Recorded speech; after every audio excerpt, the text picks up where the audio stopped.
I was still bleeding when she said it, still shaking from the hours of labor, still lying in that hospital bed, half conscious, ribs aching, everything raw. I was barely able to sit upright, but I heard every word. Margot turned to the nurse and said, "Don't let her hold the baby. She's not even family." Just like that, cold, final, like I was a stranger, and I just sat there. Silent, frozen, humiliated. I wanted to speak. I wanted to scream. I wanted to stand up and say, "That's my baby. I gave birth to her. I carried her for 9 months. I fought for her through every contraction, through every complication." But I couldn't move. I couldn't breathe. I'd never felt so small. The nurse looked between us, confused, unsure. Her hands trembled as she tried to decide what to do, and I just stared at Margot, my husband's mother, who had always seen me as less than worthy, less than a wife, less than a mother. The woman who never wanted me in her family was now trying to erase me from my daughter's life, and it was working. No one in that room spoke up for me. No one corrected her. And the baby, my baby, was in her arms. I could hear my heart pounding in my ears. I thought maybe I was losing too much blood. Maybe I'd pass out and wake up to find that this whole nightmare was over. But it wasn't. It was just getting started. She looked at me once, just once, and said, "You'll get your turn later." Like I was just some visitor who'd wandered in off the street. Not a mother, not her son's wife, not a human being. That moment should have been one of the happiest of my life. I should have been cradling my daughter, whispering her name, memorizing the shape of her fingers. Instead, I was being erased, rewritten out of my own story. And then, just when I thought no one would speak, the door opened. The doctor walked in, Dr. Henderson. I'd seen him during the worst moments of my labor. He was calm, focused, and kind, the kind of person you trust without even thinking about it. He looked around the room, took one look at me, and then at Margot. "What's going on here?" he asked. The nurse tried to explain, stumbling through her words, unsure how to handle the situation. And then he turned to me. His voice was steady and sure. "Actually," he said, "this baby wouldn't be here if it weren't for her." He walked over and handed me something. It was a form, a legal document. "Read who signed the birth certificate," he said. And in that moment, something inside me shifted. The weight of every insult, every dismissal, every time I'd stayed silent just to keep the peace, it all cracked open. Because I wasn't invisible. I wasn't irrelevant. I was the mother. I had proof in my hands. I looked at Margot. She didn't say a word. And for the first time since I'd arrived at that hospital, I realized I wasn't going to let anyone take this from me. Not my name. Not my baby. Not one more second. When I found out I was pregnant, I cried on the bathroom floor with the test still in my hand. They weren't sad tears. They weren't exactly happy ones either. They were the kind of tears that come from realizing everything is about to change, and you have no idea if you're ready. Tyler, my husband, took it better than I did. He knelt beside me, kissed my forehead, and whispered, "We've got this." And in that moment, I believed him. I believed in us. We had been married for 2 years. We met in college. He was studying engineering. I was finishing my degree in early childhood education. He made me feel safe, steady, seen. And even though his family never really welcomed me in, I thought I could live with that. I thought love would be enough. His mother, Margot, made her feelings clear from the beginning. She never raised her voice or said anything openly cruel. She didn't have to. Her disapproval was quiet, constant, and crushing. When I spoke, she looked at her phone. When I cooked, she wasn't hungry. At our wedding, she told people Tyler had rushed into things, that I wasn't really his type, that I'd gotten lucky. I told myself it didn't matter, that I was marrying Tyler, not his mother. But when I got pregnant, things shifted. Tyler was excited, and that seemed to thaw Margot. For a moment. She bought baby clothes. She picked out names. She smiled in a way I hadn't seen before. I almost let myself believe we were finally becoming a family, but something in me knew to stay cautious. There was always a line I wasn't allowed to cross, a seat I hadn't truly earned at her table. My pregnancy wasn't easy. At 12 weeks, I was put on bed rest for 2 weeks due to early contractions. At 24 weeks, I was diagnosed with preeclampsia. I was in and out of the hospital, constantly monitored, always worried. Tyler tried to be present, but work kept pulling him away. And every time he had to leave, Margot stepped in. Not gently, not kindly. She arrived with orders, opinions, and that same cold smile that made me feel like a stranger in my own life. When I went into labor, it was 3 weeks early. Tyler was out of state visiting his uncle, who'd taken a sudden turn for the worse. He was supposed to be gone for 2 days. It turned into 5. Margot insisted on staying with me. She said she didn't want me to be alone, but it felt more like she didn't want to leave me unsupervised.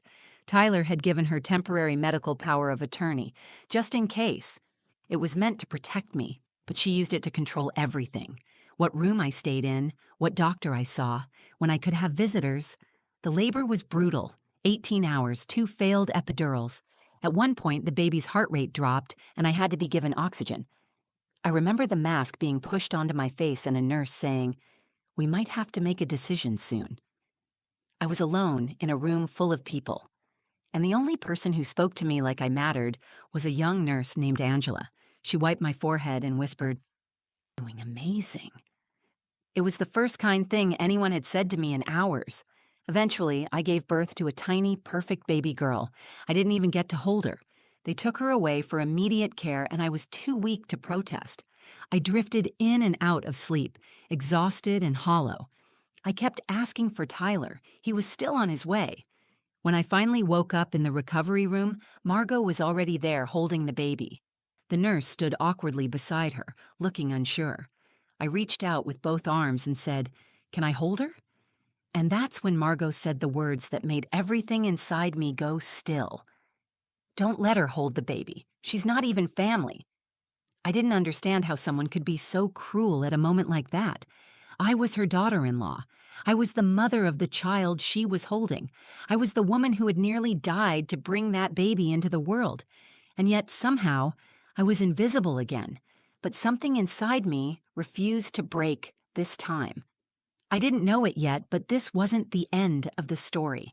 It was the beginning of a moment that would change everything. The nurse hesitated. Her hands were still covered in latex gloves, hovering over the baby. She looked from Margot to me, unsure of what to do. I could see the uncertainty in her eyes, the way she flinched when conflict entered the room. And I didn't blame her. Margot carried herself like someone who expected obedience, and she knew exactly how to get it. "I'm the grandmother," Margot said, "her next of kin, legally speaking. The baby needs to stay with me." I tried to speak, but my throat was dry. I reached for the cup of water by the bed and took a shaky sip. My body felt broken. My chest still burned from the oxygen mask. My arms felt like sandbags, but I had enough strength left to whisper, "My daughter." Margot didn't flinch, and no one's saying she isn't.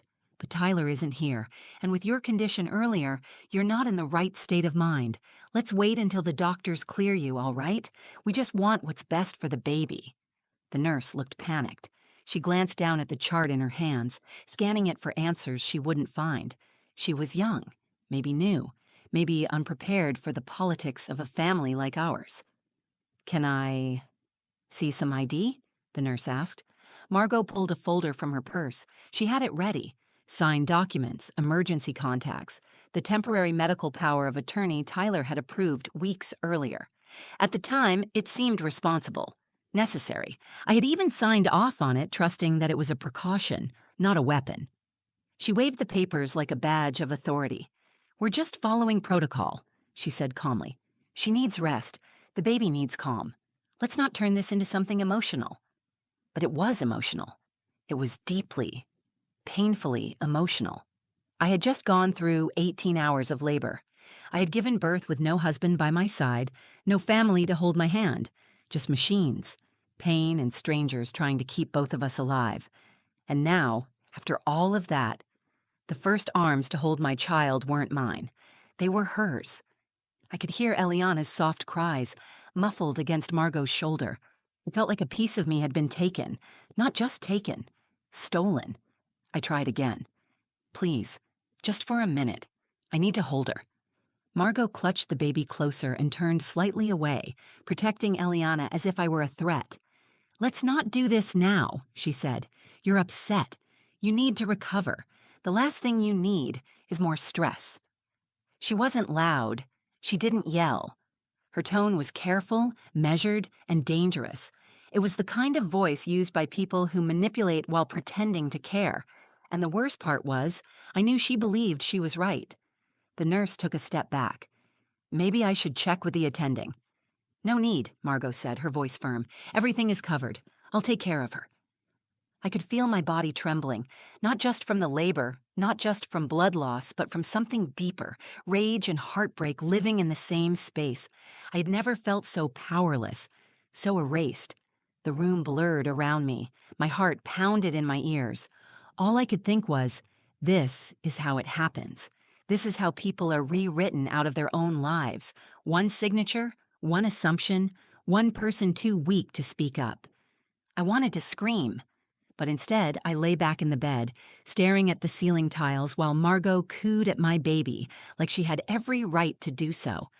I could hear her saying Eliana's name, testing it out, trying it on. She hadn't even liked the name when I picked it, said it was too dramatic. But now she was saying it like it belonged to her. My body may have been too weak to fight, but my mind was on fire. I knew that if someone didn't step in soon, I might lose this moment forever. The first hour, the first bond, the first recognition between mother and child, and still, no one in that room stood up for me. Until the door opened. The door opened with a quiet swish, and Dr. Cam Henderson stepped into the room. He wasn't loud. He didn't need to be. His presence had a way of filling the space. Calm, focused. The kind of doctor who made people stand straighter when he walked in. He had been there during the scariest part of my labor, when the baby's heartbeat dipped and panic threatened to take over. I remembered his voice in the chaos, steady, clear, cutting through everything. Now he paused just inside the room, eyes scanning from Margot, who was still holding my daughter, to me, lying weak in the hospital bed, silent and stunned. "What's going on here?" he asked. His tone wasn't sharp, but it was firm enough to command attention. The nurse, Angela, stepped forward, voice hesitant. "There's been a bit of confusion," she said. "The patient, Celine, has requested to hold the baby, but her mother-in-law is currently listed as the temporary medical contact. She asked us not to allow contact until further notice." "She's the mother," Angela added quickly, motioning toward me. "But with the paperwork, I just wasn't sure what to do." Dr. Henderson nodded slowly and turned to Margot. "Are you preventing the mother from seeing her newborn?" Margot straightened, her expression hard to read. "My son had to leave town unexpectedly. He left me in charge because there were complications, and Celine's health was unstable. She was heavily medicated during delivery, and we just want what's safest for the child." He looked at me. "Selena, how are you feeling?" I struggled to sit up straighter, ignoring the pain that shot through my side. "I'm exhausted, but I want to hold my daughter. Please, I haven't held her once since she was born." That was the first time I said it out loud. Not just the baby. Not her. I said, my daughter. It came out clear and sharp. The truth always sounds stronger when it's been buried too long. Dr. Henderson didn't blink. He crossed the room and opened a folder he had tucked under one arm. "Celine," he said, flipping through the pages, "do you remember signing consent for the emergency procedure during labor?" "Yes." "You made the call for the fetal transfusion when we detected distress?" "Yes." "You approved the oxytocin drip and gave us authorization for surgical intervention if it became necessary?" "Yes, I was conscious the whole time." He closed the folder and looked at the nurse. Those were all valid and binding. She was alert, competent, and identified as the legal mother. There's no medical reason to withhold her child from her. Margot opened her mouth, but he didn't give her the chance. He reached into the folder again and pulled out a new sheet. "Celine," he said, "this is your daughter's birth certificate. Just came back from records. You want to read who signed it?" He walked it over to me and placed it gently in my lap. I looked down. My name was right there, in black ink. Selena Rivera. Mother. Tears welled up before I could stop them. Not because I was sad, not because I was broken, but because this was the first time since giving birth that I felt seen. I felt real. I felt like I mattered again. Dr. Henderson turned to Angela. "Would you please place the baby with her mother?" Angela didn't hesitate. She stepped toward Margot, who clutched the child tighter. "I'll need to take her now," Angela said quietly. "Doctor's orders." Margot stood frozen for a beat, then reluctantly passed Eliana into Angela's arms. No tantrum, no final word, just quiet surrender. When the nurse placed Eliana in my arms, I felt the world shift. Her body was so small, her skin warm, her scent unfamiliar but already unforgettable. Her tiny hand rested against my chest, right over my heart. She blinked up at me, her mouth twitching in a soft, sleepy motion, as if she recognized me. Dr. Henderson stood by the door, watching. Then he gave me a small nod. "I'm sorry no one stood up for you sooner," he said. I looked at him, holding my daughter like she was the only thing keeping me upright. "Thank you," I whispered, because he had given me more than a document. He had given me back my place, my voice, my motherhood. Eliana settled into my chest like she had always belonged there. Her tiny fingers curled instinctively against my hospital gown, skin warm and impossibly soft. Her breathing was light and rhythmic, and when she shifted slightly, I felt her heartbeat against mine, a perfect match, as if my body still remembered the sound of her from the inside. Margot said nothing. She stood rigid near the corner of the room, arms crossed, eyes glued to the floor. Her expression wasn't angry anymore. It was blank. She had lost her grip on the moment, and for the first time since I met her, she didn't know what to say. Angela remained beside me, gently adjusting the baby's blanket. She offered a soft smile and touched my arm in quiet solidarity. Dr. Henderson was still near the doorway, flipping through his folder again, double-checking the birth certificate and medical records, making sure everything was in order. "Celine," he said after a moment, "if you'd like, we can place a note in the file restricting non-parental access to the baby's room. It's your decision now." I nodded, not out of revenge, but because I had learned a hard truth in those last few hours. Silence isn't protection. It's permission. And I wasn't going to be silent anymore. "Yes," I said. "Please make that note." He gave a satisfied nod and made a note on his clipboard. Then he looked up at Margot. "You'll need to check with the front desk before visiting again. All future access will go through the mother." The mother, not the patient, not the wife, not the daughter-in-law. The mother. Margot's mouth tightened, but she didn't object. She simply turned, walked to the door, and left without another word. For a moment, the room was still. The quiet was different now. It didn't feel oppressive. It felt peaceful. Angela cleared her throat. "Would you like some privacy? I can draw the curtain." I looked at Eliana's face. She was asleep already, completely unaware of the war that had just been fought around her. "Yes, thank you," I said. Angela drew the curtain and dimmed the overhead lights. Then she left us alone for the first time since Eliana was born.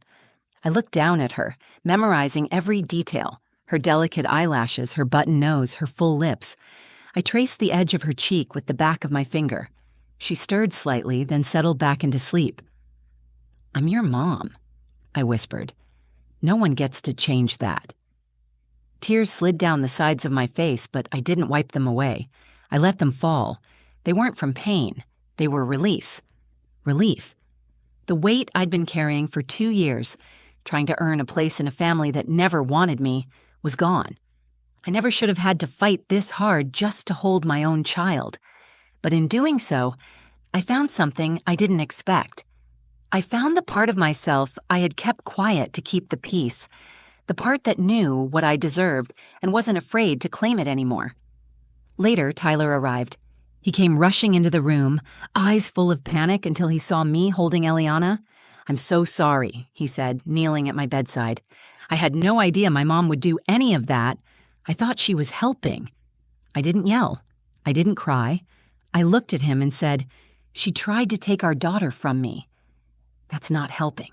That's control." He nodded slowly, guilt in his eyes. "It won't happen again. I'll fix this." "No," I said gently. "We will fix this, but not for her, for us, for Eliana." He took my free hand and kissed it. Then he leaned over and touched his daughter's head for the first time. "She's perfect," he whispered. "Yes," I said, "she is." In that moment, we weren't just husband and wife. We were parents, partners, protectors. And as I held my daughter in that quiet hospital room, I knew this was only the beginning. She would grow up knowing that her mother never backed down, that her mother fought for her before she ever took her first breath, that she was loved, chosen, and protected, no matter who tried to rewrite the story. 3 weeks after we brought Eliana home, I stood at the edge of her crib just watching her sleep. The nursery was quiet, lit only by the soft glow of the nightlight. She had one arm flung across her face like she was blocking out the world. Tyler was asleep in the next room. He had taken the night shift the night before and left me a note on the fridge that just said, "You're stronger than you know." That morning in the hospital had changed everything. Not just because Margot had tried to take control, not just because Dr. Henderson had stepped in. It changed everything because it forced me to see exactly how much of myself I had been willing to give away in the name of keeping peace. I had been shrinking for years, quietly letting things go, laughing off the comments, nodding through the cold glances, believing that if I stayed soft, eventually I would be accepted. But motherhood doesn't leave room for shrinking. It demands strength. Not the kind that yells or slams doors. The kind that says, "No more," and means it. Tyler and I had a long conversation when we got home. We sat on the couch after putting Eliana down for her nap, and I told him everything. Not just what happened in the hospital, but how it had felt to be erased, how lonely the pregnancy had been, how much it hurt to be treated like a guest in my own life. He didn't defend his mother, he didn't make excuses, he listened. And when I was done, he said, "It's not going to be like that anymore." We made boundaries together, real ones. Margot would not be visiting without both our consent. She would not be making medical decisions. She would not be in the room unless invited. He called her that night. I didn't listen to the call, but I saw how heavy his shoulders were when he hung up. He didn't say much, just that she was shocked and upset. But he stood by what we agreed to. That meant more than anything. I didn't want revenge. I wanted peace. Not the kind where you stay quiet to avoid a fight, the kind where you no longer have to earn your place at your own table. Eliana doesn't know any of this yet. She doesn't know what happened in the hospital room or how close I came to missing the first moment we ever shared. But one day, she will. I'll tell her the truth, not to make her choose sides, but to show her what it means to stand your ground when everything feels stacked against you. She'll know that being a mother isn't about perfection. It's about presence. It's about protecting the sacred bond between you and your child, even when no one else understands it, even when someone tries to rewrite it. She'll know that her name was whispered by me before it was ever printed on a birth certificate, that I loved her when she was just a heartbeat, that I carried her not just in my body, but in every fear, every hope, and every late-night prayer I whispered alone. The birth certificate hangs in a frame above her crib now. Not because I need proof of who I am, but because I want her to grow up seeing it. I want her to grow up knowing that her story started with a fight and that her mother never gave up. I've stopped trying to prove myself to people who refuse to see me. I've stopped making myself smaller to fit into spaces I don't belong. I belong here, with her, with the life I built, with the name I signed on that form, hands shaking, heart pounding, completely sure. Sometimes strength looks like shouting. Sometimes it looks like saying one word with everything you have left. Mine. My baby. My name. My story. And this time, no one else gets to tell it for me. If this story touched you, if you've ever felt dismissed, unheard, or underestimated, know that you're not alone. What happened to me in that hospital wasn't just about one moment. It was about reclaiming who I am and refusing to be erased. If you've ever had to fight for your place, I see you. And I hope you found strength in this story the same way I found strength in living it. You felt something while watching? Take a second to like this video. Share it with someone who needs to hear it. Drop a comment below and tell me what part hit you hardest. I read every single one. And if you want more real stories that speak from the heart, hit that subscribe button and turn on notifications so you never miss the next one. Thank you for being here, thank you for listening, and most of all, thank you for believing that every voice matters. I'm Celine, and this was my story.